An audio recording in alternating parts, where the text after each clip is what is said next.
1장 1절로 6절의 말씀을 가지고 잠언이 주는 유익이라고 하는 제목을 가지고 함께 은혜를 나누겠습니다. 잠언이 주는 유익. 잠언은 우리가 잘 알다시피 시편과 전도서와 함께 지혜서라고 이렇게 불립니다. 잠언, 시편, 전도서를 가리켜서 지혜서라 이렇게 말한다는 거죠. 잠언은요 히브리 성경 첫 낱말 따서 미술레 솔로몬 이렇게 얘기를 합니다. 미술레 솔로몬, 즉 다시 해석하면 솔로몬의 잠언이라 이 말씀이에요. 솔로몬의 잠언이라.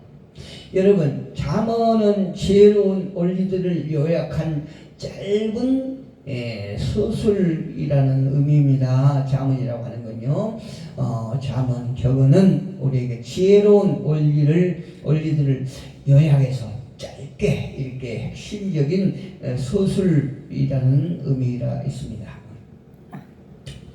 잠언서는요, 창조주시오 또 절대 초월자이시며 구속자이신 하나님께서 죄 가운데 얽매여서 죽을 수밖에 없는 인간들이 어떻게 사는 것이 가장 값진 삶인가에 대해서 보여주고 있습니다. 할렐루야. 우리 인간은 죄로 인하여 죄에 얽매여서 모두 다 죽을 수밖에 없지요. 또 이미 죽어 있지요. 그런데 이 죽어있는 영혼들이 이 땅에서 어떻게 사는 것이 가장 값진 삶인가, 이거를 보여주는 책이 잠언서라 이 말씀이에요. 시편, 전도서, 잠언 이렇게 얘기할 수 있습니다. 근데 오늘 저와 여러분에게 이제 주신 말씀은 잠언서죠. 무엇보다도 잠언서에 보면요, 이렇게 잠언서가 이렇게 1장부터 30장까지 이렇게 딱 전개되는 것을 보면 어떤 식으로 전개되냐면은 윤리적이고 교훈적인 측면이 신앙적인 부분과 이렇게 잘 조화를 이루고 있어요. 이제 어떤 사람들은 그 성경을 오직 구원에 대한 그 말씀이라고 이렇게 얘기하는데 그렇지 않습니다. 구원에 대한 것이 가장 우리에게 중요시 되고, 그 외에도 이 기독교만큼 윤리적이고 도덕적인 것을 강요하는 그런 종교는 없습니다. 이런 것처럼 오늘 이 잠언서에도 보면은 윤리적이고 교훈적인 측면이 있죠. 그 윤리적이고 교훈적인 측면과 또 우리가 추구하고 있는 신앙적인 그 부분이 잘 조화를 이루고 있다는 것이죠. 먼저는 지혜의 본질을 밝히고, 이 지혜가 무엇인가 하는 그 본질을 밝히고, 또 지혜를 찬양하며 또 지혜를 추구하게 하고, 그리고 지혜를 추구하는 방법과 그 결과가 무엇인가에 대해서 기록하고 있는 책이 잠언입니다. 그러니까 잠언이요, 히브리 문학서 중에서 문학 가운데 아주 최고의 어떤 값진 그런 책이라고 이렇게 분류할 수 있습니다. 먼저 잠언서를 이렇게 보면은 총 이렇게 61장 돼 있어요. 근데 61장 중에 13가지 정도 교훈을 기록하고 있다는 것을 우리가 알 수 있습니다. 그리고 13가지 교훈 중에서 이제 1장부터 9장은요, 그 중에 첫 번째 교훈이에요. 그런데 그 첫 번째 교훈이 무엇이냐? 지혜는 재앙을 명쾌한다. 할렐루야. 그러니까 지혜가 얼마나 중요하다는 것을 우리가 알 수 있습니다. 이 땅에서 우리가 사는 날 동안 재앙이 끊이지 않습니다. 어떤 신로부터 내려진 재앙, 또 자연적인 재앙, 또 나의 실수로 인한 재앙, 이는 수없이 우리가 이 땅에 사는 날 동안 만날 수밖에 없고 경험할 수밖에 없는 그 재앙이 지혜로 말미암아 그 재앙을 피하게 하고 재앙을 면케해야 한다. 이런 유익을 준다는 것입니다. 어떤 것이요? 잠언서에서 잠언서에서 우리가 이 땅에 산 날 동안 피할 수 없는 그 재앙을 면하게 할 수 있는 것이라는 것에 관해 대해서 이 잠언서는 잘 묘사해 주고 있습니다. 오늘 제목을 제가 잠언서가 주는 유익이라고 했는데요. 그 제목과 똑같은 의미로 지혜는 재앙을 면케한다. 지혜로 말미암아 우리는 재앙을 면하게 한다. 이런 제목을 제가 갖고 강단에 올랐습니다. 그러니까 이 지혜서가 얼마나 우리에게 필요하고 지혜서가 또 우리 삶에 어떤 결과를 주는지를 우리가 너무나 잘 알 수 있습니다. 여러분, 열왕기상 3장 3절에 가보면요, 우리가 잘 알고 또 많이 들어봤던 솔로몬이 하나님 앞에 드리는 제사의 모습이 나옵니다. 솔로몬이 여호와를 사랑하고 그의 아버지 다윗의 법도를 행하였으나 산당에서 제사하며 분향하였더라. 열왕기상 3장 3절에서 그렇게 기록됐습니다. 솔로몬이 여호와를 사랑하고 그의 아버지 다윗의 법도를 행하였으나 산당에서 제사하며 분향하였더라. 다윗의 법도를 행하였으나 산당에서 제사하며 분향했다, 이렇게 말하고 있는데요. 왜 이렇게 다윗의 법도를 행하였으나 산당에서 제사하고 분향했더라 이렇게 얘기를 하냐면은, 이때는 아직 솔로몬 성전이 이렇게 지어지지 않는 상태였어요. 그러니까 솔로몬 성전이 지어지기 전이라는 얘기죠, 이 당시가. 그래서 이제 솔로몬 성전이 있기 때문에 산당에서 제사하며 분향했더라 이렇게 얘기를 하고 있지요. 산당이라고 하면서 산에 있는 제사 지낸 곳이라고 하는 의미가 있지 않습니까? 그러니까 솔로몬 성전이 지어지기 전이기 때문에 높은 산이나 언덕에서 이렇게 하나님 앞에 여호와께 이제 제사를 드렸어요. 그런데 이제 그때 당시에 이제 사람들 생각에는 높을수록 높은 산에 가서 제사를 드리고 분향할수록 신께서 잘 들으실 것이라고 이렇게 생각했던 것 같아요. 그래서 산에 가서 이렇게 여호와께 제사를 드리고 또 분향하는 이런 의식이 있었습니다. 최대한 높은 산이나 언덕에서 이제 희생제물을 통해서 솔로몬이 이제 그 제물을 제단 위에서 불살라서 이제 제사를 드렸던 거죠. 솔로몬은요, 하나님과 올바른 관계를 맺고 또 하나님께 자신을 온전히 바치려고 자발적인 제사를 드렸다는 의미예요. 지금 열왕기상 3장 3절의 말씀이 솔로몬이 여호와를 사랑했다고 그러죠. 솔로몬이 여호와를 사랑하고 그의 아버지 다윗의 법도를 행하였으니, 그러니까 다윗이 하나님 앞에 늘 제사하고 분향했던 그 법도를 그 솔로몬, 그 다윗의 아들 솔로몬도 이렇게 자발적으로 하나님 앞에 드렸다는 의미입니다. 열왕기상 3장 5절에 가보니까요, 이런 말씀이 있습니다. 솔로몬의 세 사람입니다. 5절에 보니까 기브온에서 밤에 여호와께서 솔로몬의 꿈에 나타나시니라. 그러니까 이제 솔로몬이 하나님 앞에 온전하게 그 제사를 드리고 분향하고 자기를 온전히 하나님 앞에 바치는 진정한 그렇게 이제 그 제사를 드리고 난 후에 하나님께서 이제 솔로몬 꿈에 나타나신 거예요. 기브온에서 밤에 여호와께 솔로몬의 꿈에 나타나시니라. 하나님이 이르시되 내가 네게 무엇을 줄고 너는 구하라. 할렐루야. 그래서 하나님께서는요,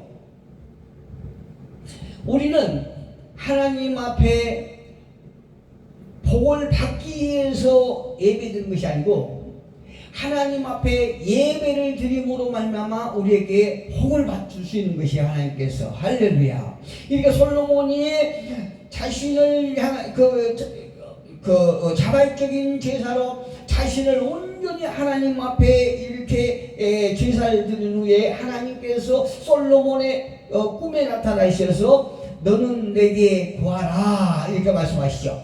내가 너에게 무엇을 줄고 너는 구하라 이렇게 말씀하시지 않습니까? 이 솔로몬이 1000마리씩 어마어마하죠. 1000마리씩 번제를 바침으로 솔로몬은 온전한 헌신과 순종적인 열의를 하나님 앞에 보였던 것이에요. 제사를 통해서.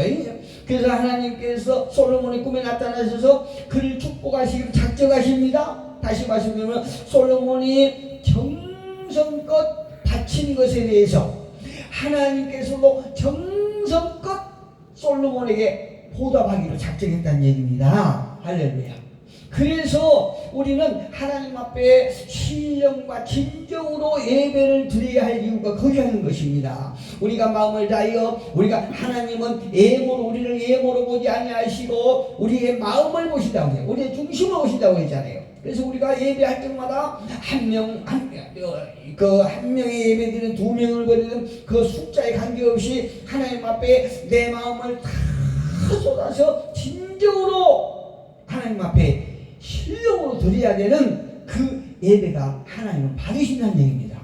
우리가 그러니까 정성 들어서 하나님 앞에 예배할 때 하나님께서 우리 예배를 받으시고 우리가 정성 들 만큼 하나님께서 또 우리를 정성스럽게 보답해 주신다는 얘기예요. 그 열왕기상 3장 5절 이하에서 우리에게 주시는 교훈은 예수님께서도 마태복음 7장 7절에서 우리에게 말씀하시기를 구하라 그리하면 주실 것이요. 우리의 마음을 착해서 우리가 그냥 중언부언하는 것이 아니고 말을 많이 해서 하나님께서 알아두신 것이 아니고 우리가 정말로 짧은 간구라 할지라도 우리의 마음을 다해서 하나님을 사랑하는 마음으로 믿음으로 하나님 앞에 구할 때 하나님은 주신다고 말씀하시잖아요.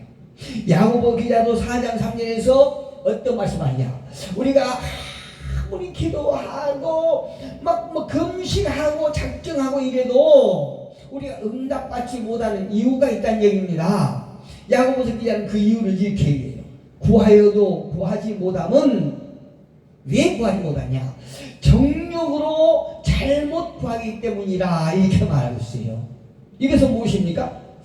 여기 오늘 열왕기상 3장 5절 이하에 우리의 기도가 왜 응답되지 않는가 하는 것을 이렇게 잘 보여주고 있습니다. 한번 봅시다. 7절부터 제가 읽어볼게요. 6절부터 읽어볼게요. 7절부터 읽어보겠습니다. 제가 열왕기상 3장 7절 이하로 나의 하나님 여호와여 주께서 종으로 종의 아버지 그러니까 이제 하나님께서 솔로몬 꿈에 나타나셔서 너는 구하라 내가 너에게 무엇을 줄까 너는 구하라 이 응답을 받고 이 말씀을 받고 이제 솔로몬이 구합니다. 나의 하나님 여호와여 주께서 종으로 종의 아버지 다윗을 대신하여 왕이 되게 하셨사오나 종은 작은 아이라 출입할 줄을 알지 못하고 주께서 택하신 백성 가운데 있나이다. 그들은 큰 백성이라 수가 많아서 셀 수도 없고 기록할 수도 없사오니. 여러분 무슨 말씀이에요? 9절 보니까 누가 주의 이 많은 백성을 재판할 수 있사오니까 듣는 마음을 종에게 주사 주의 종을 재판하여 선악을 알게 하게 하옵소서. 이렇게 솔로몬이 이제 하나님 앞에 구했어요. 그랬더니 하나님께서 어떻게 말씀하시냐? 솔로몬이 이것을 구하매 그 말씀이 주의 마음에 든지라. 할렐루야. 이 솔로몬이 하나님 앞에 달라고 구한 것을 딱 하나님께 들으시고 그 솔로몬이 구한 것이 하나님 마음에 쏙 들어간 얘기입니다. 그런데 왜 쏟았을까? 솔로몬이 여기서 이제 하나님 앞에 구했던 것 한 세 가지를 딱 요약해 보면 이렇습니다. 다윗에게 베푸신 은혜를 찬양하고 있어요. 그러니까 솔로몬이 우리 아버지에게 하나님께서 베풀어 주신 은혜가 어떤 것이고, 또 그 큰 은혜로 왕자에 앉을 아들에게까지 주셨습니다. 이걸 그 하나님 앞에 말씀드리고 있어요. 할렐루야. 하나님 아버지, 우리 아버지께서 그 크신 은혜를 주시고, 그 은혜로 끝나지 아니하고 우리 아버지 다윗에게 주셨던 그 은혜가 그 아들 라에게까지 주셔서 내가 왕자에 앉게 해 주신 것을 내가 깨달았나이다, 이렇게 말하고 있어요. 그러니까 우리가요, 참 어리석은 것이, 어리석은 부분이, 우리가 오늘날 참 하나님 앞에 우리의 모습을 볼 때는 하나님께서 지금까지 우리에게 베풀어 주신 그 크신 은혜를 우리는 잊지 말아야 된다는 얘기예요. 크든 작든 우리가 하나님의 은혜를 받고 그 은혜로 오늘날까지 이렇게 정말로 잘 지냈던 것을 우리는 잊지 않을 때에 하나님께서는 우리에게 더 좋은 걸 주신다는 그 교훈을 주신 거예요. 첫째래요. 그 다음에 두 번째 보니까, 그러나 자신이 왕으로서 부족함을 겸손하게 고백하고 있습니다. 무슨 말입니까? 여기 보니까 8절에 보니까 주께서 택하신 백성 가운데, 7절에 보니까 나의 하나님 여호와여, 주께서 종의 아버지 다윗을 대신하여 왕이 되게 하셨사오나 종은 작은 아이라. 얼마나 겸손한 고백입니까? 아이라, 작은 아이라 출입할 줄을 알지 못합니다. 이렇게 자기의 아주 부족함을 겸손하게 고백하면서 자신은 어린 나이에서 백성을 다스리는 그 법을 알지 못했다고 고백하고 있어요. 이 다윗의 고백이 우리 모두의 고백이 되기를 주님의 이름으로 축복합니다.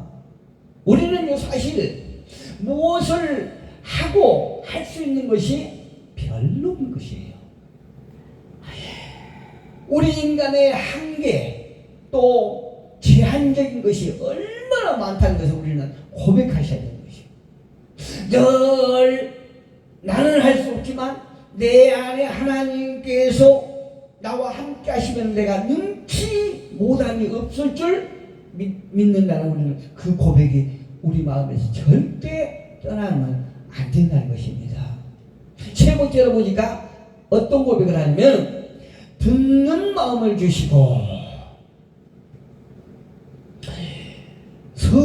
선과 악을 분별할 수 있게 해 주시기를 바랍니다. 이렇게 기도하세요. 8절과 9절에 보니까 주께서 택하신 백성 가운데 있나이다.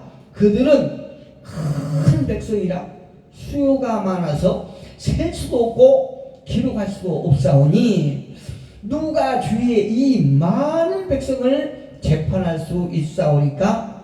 그래서 듣는 마음을 종에게 주사 주의 백성을 재판하여 선 악을 분별하게 하여 주옵소서. 이렇게 하나님 앞에 기도하고 있습니다. 얼마나 아름다운 기도입니까? 솔로몬이요, 이 하나님 앞에 기도하는 그 기도 중에서 듣는 마음을 달라고 그러시오. 누가 주의 많은 백성을 재판할 수 있사오니까 듣는 마음을 종에게 주사, 이렇게 말하죠. 이게 듣는 마음이라고 하는 것은 아주 참되고 새로운 결정을 내리기 위해서 어떤 주제에 대해서 우리가 아주 주의 깊게 이렇게 들을 수 있는 이것도 능력이에요. 그러니까 우리가 상담을 해보면요, 내가 어떤 대답을 하지 않아도 상대의 말을 잘 들어주는 데 대해서 치료를 많이 받지 않습니까? 그리고 내가 무엇을 해결하기 위해서는 그 주제와 대화의 주제와 문제를 잘 분별할 수 있는 이것이 능력이에요. 그래서 솔로몬이 하나님 앞에 구하는 것이 나에게 듣는 마음을 주세요. 이 말은 나에게 참되고 지혜로운 결정을 내리기 위해서, 보세요, 나에게 내가 참되고 지혜로운 결정을 내리기 위해서 어떤 주제에 대해서 주의 깊게 들을 수 있는 능력을 주십시오. 이렇게 말했어요. 자, 이 말을 이 정치인들, 정말 말썽하는 정치인들까지도 잘 이용해 먹어요. 어떻게 이용하냐? 아이를 하나 놓고 서로 이 아이가 내 아이다, 아니다, 내 아이다, 이 싸울 때에 아이에게 화를 쏩니까? 칼을 댑니까? 이렇게 할 때에 진정 그 아이의 엄마는 그 아이에게 칼 대는 것을 이렇게 거부하고 오히려 자식을 살리기 위해서 그럼 내가 포기하겠다고 이러지 않습니까? 그 의미를 오늘날 정치인들도 이렇게 잘 참아요. 거기서 무엇을 얘기합니까? 솔로몬의 지혜로운 판단을 얘기를 하지 않습니까? 솔로몬이 이렇게 하나님 앞에 지혜를 구하는 거예요. 나에게 참되고 지혜로운 결정을 내리기 위해서 어떤 주제에 대해서 주의 깊게 들을 수 있는 능력을 나에게 주십시오. 이렇게 하나님 앞에 구하는 것이에요. 그러니까 지혜로운 마음을 나에게 주십시오. 이렇게 말했어요. 그러니까 실제로 백성을 다스리고 올바른 재판을 하기 위해서는 이런 마음은 필수입니다. 그 문제를 잘 관찰하기 위해서 들어야 되는 것이요. 많이 들어야 되는 것이요. 남의 말을 잘 듣는 것이요. 이게 쉬운 것 같지만 굉장히 어렵습니다. 그래서 듣는 능력이 우리에게 아주 필요합니다. 내 주장만을 자꾸 내세우고 상대 입장을 듣지 않으려고 하는 이것이 아주 문제예요. 이와 같은 솔로몬의 기도를 들으신 하나님의 반응은 어떨까요? 하나님의 반응을 한번 볼까요? 10절, 12절 보니까 솔로몬이 이것을 구하매 그 말씀이 주의 마음에 든지라 이렇게 말해요. 솔로몬이 구한 것이 마음에 들었다고 합니다. 그럼 솔로몬 도대체 무엇을 구했을까요? 11절에 이에 하나님이 그에게 이르시되 내가 이것을 구하도다. 자기를 위하여 장수하기를 구하지 아니하고 하며 부도 구하지 아니하며 자기 원수의 생명을 멸하기도 구하지 아니하고, 그러니까 복수하기를 구하지 않았다는 거예요. 네. 원수의 생명을 구하기도 멸하기도 구하지 아니하고 오직 송사를 듣고 분별하는 지혜를 구하였다. 지혜. 오늘 제목이 무엇이라고요? 지혜는 재앙을 면하게 한다는 거죠. 예. 솔로몬이 이렇게 하나님 나에게 장수, 무병장수에서 오래오래 살게 해주세요 하지 않고, 하나님 나에게 부하게 살 수 있도록 놀라운 복을, 물질의 복을 주세요, 이것도 아니야. 하나님 나를 정말로 괴롭게 하는 그 악한 자들을 복수하게 멸하실 수 있도록 나에게 능력을 주세요, 이것이 아니고 많은 수많은 백성들을 올바로 잘 다스릴 수 있도록 나에게 지혜를 주세요, 이렇게 구했다는 얘기입니다. 이것이 하나님 앞에, 하나님 마음에 쏙 들었다는 얘기입니다. 다시 말하자면은 솔로몬은 하나님께 감사와 기쁨을 백성들과 함께 나누면서 하나님께 헌신의 제사를 드렸다는 얘기입니다. 할렐루야. 그러면 이제 본문으로 한번 가볼게요. 본문 2절에 보니까 이런 말씀이죠. 이는이가 무엇입니까? 1절의 말씀을 말하는 것이에요. 다윗의 아들 이스라엘 왕 솔로몬의 자문이라. 솔로몬의 자문은 역사적인 얘기를 하는 것입니다. 역사적인 얘기예요. 할렐루야. 역사적인 얘기란 무슨 얘기입니까? 전혀 변개할 수 없다는 것이죠. 실제 하고 있다는 얘기입니다. 오늘날 국회에서 국민의 복지를 위해서 법을 만드는 입법부에 종사하는 국회의원들 보세요. 국회의원들 보면 그들이 법을 만드는데 국민들 국민들의 복리를 위해서, 안녕을 위해서 법을 만드는 것이 아니고 국민들의 이름으로 자기들의 득실을 따져가면서 법을 만들고 지랄하잖아요. 지랄이라는 말이 방송에 온 거 안 맞는데, 정말 그래요. 그래서 국회의원들을 가르쳐서 그 어마어마한 권력을 가진 자들에게 개라고 부르잖아요. 개라고. 그런데 그들은 어떻습니까? 이 지나간 역사, 나라의 역사를 자기네들 마음대로, 자기네들 편리할 대로 그냥 요랬다 저랬다 자기들 마음대로 그냥 이렇게 변개를 하지 않습니까? 그런데 사실 이 역사는요, 누구도 변개할 수 없는 과거사예요. 오늘 이렇게 잠언 2절에서 말합니다. 이는 이 잠언서 기록은 잠언서에 기록된 모든 내용은 모두가 다 역사적이다. 솔로몬이 경험한 그 모든 것이 사실적이다. 이렇게 얘기를 하고 있는 것입니다. 그러니까 솔로몬의 삶을 통해서 역사적 사건을 통한 기록들을 통해서 어떤 일이 있느냐? 2절 이는 지혜와 훈계를 알게 하며 명철의 말씀을 깨닫게 하며 이렇게 말하고 있습니다. 솔로몬의 잠언을 기록한 목적은 무엇이냐? 지혜와 훈계를 알아서 이 잠언 기록을 통해서요, 솔로몬의 겪은 역사를 통해서요, 지혜를 알게 하고 훈계를 알아서 어떤 유익이 있느냐? 허물을 지닌 인간으로 성숙하고 올바른 삶을 살게 하기 위한 것이다. 이렇게 말했어요. 할렐루야.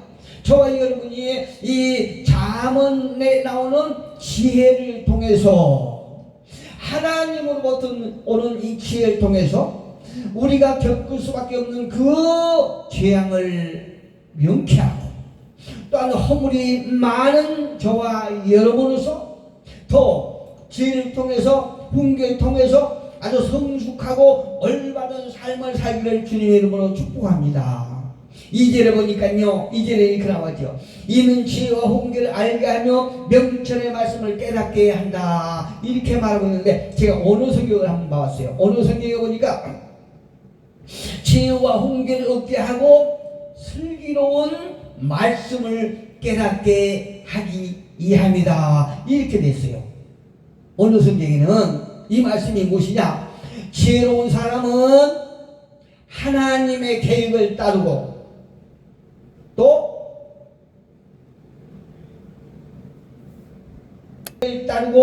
도덕적인 유혹을 피하라. 이렇게 됐어요. 하나님의 계획을 따르고 도덕적인 유혹, 사단으로부터, 세상으로부터 오는 많은 우리를 멸망하게 하는 그 도덕적인 유혹들을 피하게 하라. 이렇게 공부하고 있습니다. 이 말은요, 이 지혜라고 하는 것은 우리에게 지적인 것을 말하고 있죠. 훈계라고 하는 것은, 그러니까 지혜가 우리에게 머리로 알게 하는 것이라고 하면은, 훈계는 그 알았던 것을 실제로 실천에 옮기는 것이에요. 할렐루야. 듣고 마는 것이 아니라, 아는 것으로 마는 것이 아니고, 아는 것을 직접 행동으로 살면서 실천하는 것이 얘기를 하는 것입니다. 예를 들면 소나말 있죠. 짐승 있죠. 소나말을 훈련할 때에 이리 막 그러면서 막 이게 뭡니까, 이게 말 코피를 잡고 막 이렇게 훈련을 시키고, 또 무엇인가 우럭할 때에 자로 이제 움직이게 한다든가, 또 빨리 달리게 한다든가, 또 천천히 달리게 한다든가, 이렇게 해서 막 절제시키고 훈련을 하지 않습니까? 그 똑같이 우리가 사람에게 어떤 동물적인 본능적인 것이 있어요. 또 정열적인 것이 있어요. 이런 것이 우리가 어떤 본능, 또 너무나 과하게 열정적인 것 이런 것들을 제거하지 못했을 때에 우리 삶 속에 아주 낭패를 당한 경우가 있다는 얘기입니다. 그래서 오늘 주신 이 지혜와 훈계는 우리 속에 있는 본능적인 열정 이런 것들을 열정적인 것을 절제할 수 있도록 하게 하는 도구로 쓴다는 거죠. 무엇이요? 지혜와 훈계를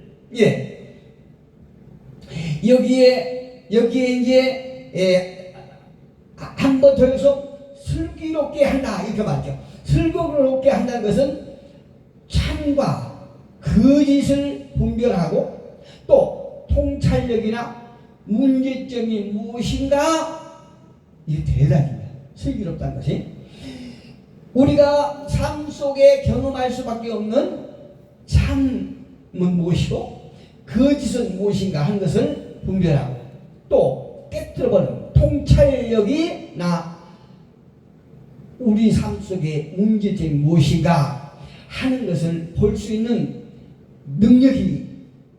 능력을 키운다는 얘기입니다. 무엇이요? 지혜와 훈계가 얼마나 중요합니까? 우리가 이것이 없어서 슬기로움이 없어서 재앙을 만나면 그대로 부딪혀서 쓰러지고 빠지고 그래 결국 그냥 멸망하고 말지 않습니까? 그래서 우리는 지혜와 훈계를 통해서 슬기로운 자들이 되어야 되는 것입니다. 그래서 잠언 3장 13절 14절에서 이렇게 말하고 있죠. 3장 13절 14절에 보니까 지혜를 얻은 자와 명철을 얻은 자는 복이 있나니 이는 지혜를 얻는 것이 은을 얻는 것보다 낫고 그 이익이 정금보다 나음이니라. 할렐루야. 지혜를 얻는 자와 명철을 얻는 자는 복이 있나니 이는 지혜를 얻는 것이 은을 얻는 것보다 낫고 그 이익이 정금보다 나음이니라. 할렐루야. 지혜는 진주보다 귀하니 내가 사모하는 모든 것으로도 이에 비교할 수 없도다. 우리가요 이에 정말 슬기롭지 못하고 무지한 이런 상태에서도 자꾸 하나님 앞에 물질만을 구하는 것이요 은과 금을 구하는 것이 얼마나 어리석은 짓인지 오늘 이 잠언 3장 13절로 15절에서 말씀하고 있습니다. 지혜는 진주보다 귀하니 내가 사모하는 모든 것으로도 이에 비교할 수 없도다. 이렇게 말하지 않습니까? 저는 참 창피한 고백인데요. 목사가 돼서도 세상 일을 할 적에도 목사가 돼서도 제가 이 모든 것에서 많은 손해를 본 것은 저에게 지혜가 없었기 때문에 너무나 무지하고 아둔하고 어리석었기 때문에 그래서 제가 세상에서 많은 것을 사단에게 뺏기고 어려운 그 고난과 역경을 더 크게 겪었다는 것을 고백합니다. 특히 오늘 4절에 보니까요. 오늘 보면 4절에 보니까 이런 말씀이 있습니다. 4절에 한번 봅니다. 4절에 어리석은 자를 슬기롭게 한다고 그러죠. 어리석은 자를 슬기롭게 하며 젊은 자에게 지식과 근신함을 주기 위한 것이니 무엇이요? 솔로몬 그 잠언서가 어리석은 자는 무엇입니까? 어리석은 자를 또 어느 성경에 제가 보았어요. 어느 성경을 보니까 순진한 자라고. 어리석은 자는 순진한 자라고. 여러분 순진한 자가 되지 않기를 축복합니다. 순진한 자를 영리하게 하고 이렇게 말하세요. 그러면 순진한 자는 무엇입니까? 순진한 자를 다시 해석해 보면 마음이 열린 사람을 순진하다 이렇게 얘기해요. 마음이 열린다. 어떻게 보면 좋은 말 같죠? 긍정적인 말 같죠? 그런데 긍정적인 말이 아니고요. 이 어리석은 자, 그러니까 순진하다는 말이 나쁜 의미로는 선한 것이나 나쁜 것이나 악한 것에 쉽게 영향을 받아서 흔들리고 미혹을 받기 쉬운 아주 미숙한 자는 얘기입니다. 할렐루야.